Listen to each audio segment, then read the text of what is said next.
Okay, I'm going to show you a little closer on the interior so it's a little easier to see. So patting that prophy paste on a couple of teeth. You should have a stroke on the distal. The cup will flare in the interproximal. Should flare out. Then the facial. Then the mesial. Then the crown of the tooth here. So it's 1, 2, 3, 4. And every time I hit my points, I have to do a pivot. So it's here, pivot, pivot, pivot. Making sure that the edge of your cup is just very, very, very slightly sub-G. And it should flare out. And this is a flare. I'll do it here on tooth number 7 for you so you can see.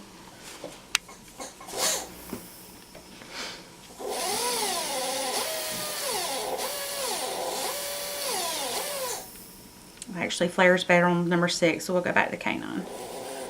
See how it pushes out when you push the rheostat and you apply a little pressure?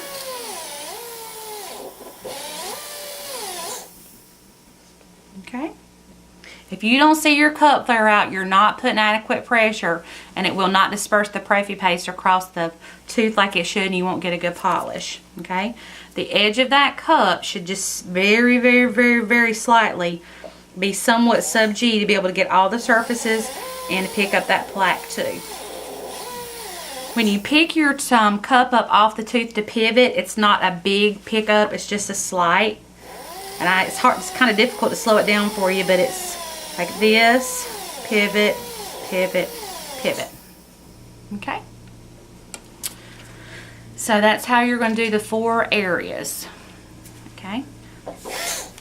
You would do that across the maxillary arch. You would have your patient turn towards you to be able to do the upper left, to be able to see properly. You probably have to pull your mirror out and see properly.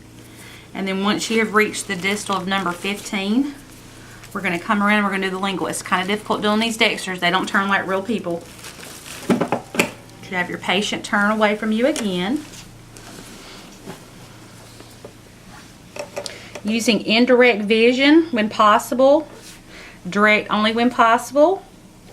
Again, the distal, the facial at the gingival margin there, the mesial and the interproximal, and then the other portion of the tooth, and then we're going to do the occlusals this go around.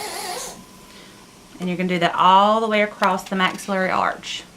Now, I don't mind if you don't want to get out of position. I don't mind if you go distal, facial, mesial, the crown, and then go all the way around and then do all your occlusals and incisal edges at one time.